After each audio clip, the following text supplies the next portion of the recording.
Right, teachers, let's dive into the art of writing character descriptions, a skill that brings stories to life and makes characters leap off the page. Today we're going to use the wonderfully eccentric Talon from The Story Talon and The Terror of Tiny Terrors as our muse. Now picture this, you're guiding your students to create a character so vivid, so utterly unique, that your readers feel like they've met them in real life. Let's break it down step by step, shall we?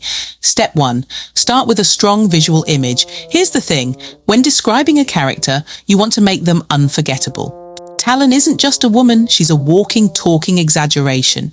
Listen to this. Talon was as thin as a broomstick. No, scratch that. More like a broomstick, forgotten in a dusty attic for a century. Her wiry grey hair fizzled out in every direction, crackling like static as if she'd stuck her finger in a light socket. And her nose, her nose was a masterpiece of exaggeration, long and sharp enough to point accusingly at anyone who dared cross her. Notice the details here. The broomstick comparison gives us a clear mental image, but it's also quirky, right? It's not just she was skinny. It's rich with personality. Encourage your students to think beyond the obvious. Is their character tall? Or do they loom like a street lamp in a foggy alley? Is their hair messy? Or does it stick out like they'd been caught in a wind tunnel? Push for creativity that sparks curiosity. Step 2. Use their clothing to reveal personality.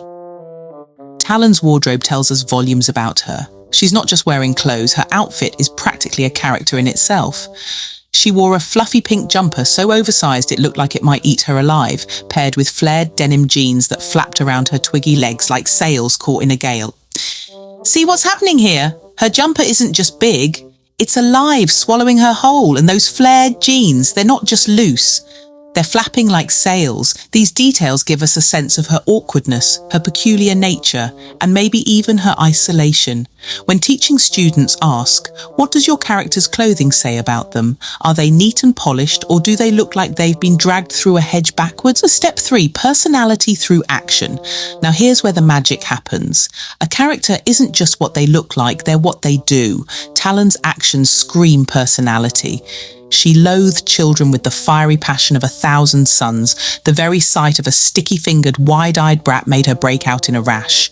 Her hatred of children isn't just stated, it's dramatized. The fiery passion of 1,000 suns is hyperbolic, sure, but it's also hilarious and memorable. And that rash, it's a quirky, unexpected detail that makes her disdain almost cartoonish. Encourage your students to show personality through actions or reactions. How does their character respond to the world? Do they stomp, flinch, giggle, or glare? Step 4.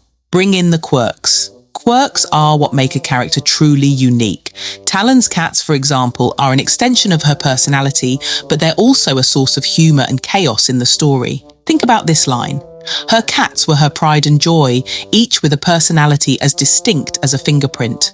Count Whiskerstein, sleek and black, surveyed the world with the disdain of a retired Bond villain, while Beans, the jittery sphinx, vibrated with nervous energy like a firecracker about to explode.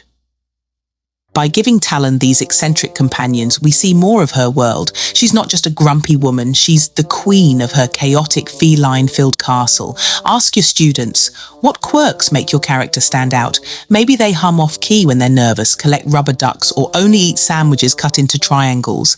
These quirks make characters relatable and memorable. Step 5. Use your setting to enhance the character.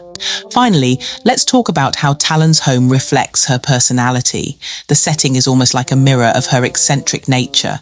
At the end of Larkspur Lane stood her house, so rickety it looked like it might sneeze itself into a pile of splinters. The house isn't just a backdrop, it's an extension. At the end of Larkspur Lane stood her house, so rickety it looked like it might sneeze itself into a pile of splinters. The house isn't just a backdrop, it's an extension of Talon. Its creaky, precarious state mirrors her odd, slightly unhinged demeanour. When students describe their characters, encourage them to think about their surroundings. Does their bedroom look like a tornado hit it? Does their car smell like old coffee and fast food? The setting can add layers to a character. Now let's recap the key teaching points. 1. Start with a strong visual image. Use comparisons and vivid details to bring the character to life. 2. Clothing reveals personality. What they wear should say something about who they are. 3. Actions speak louder than words, show their personality through what they do. 4. Quirks make them memorable. Add those little details that make your character unique. 5. Use the setting as a reflection. Their environment can tell us just as much about them as their actions. By the end of this activity, your students will have characters so vivid, they'll practically leap off the page. And remember, teachers, the goal isn't perfection, it's creativity. Give your students room to experiment, to be bold, and to have fun with their descriptions. So why not start with Talon as an example? Ask your class to describe her in their own words, or better yet, create their own quirky characters inspired by her eccentricity. Who knows? You might just end up with a classroom full of budding novelists. Now, teachers, it's your turn. Try this out with your class and let me know how it goes. And if you'd like more tips, head over to the Diamond Education Hub for additional resources and creative lesson plans.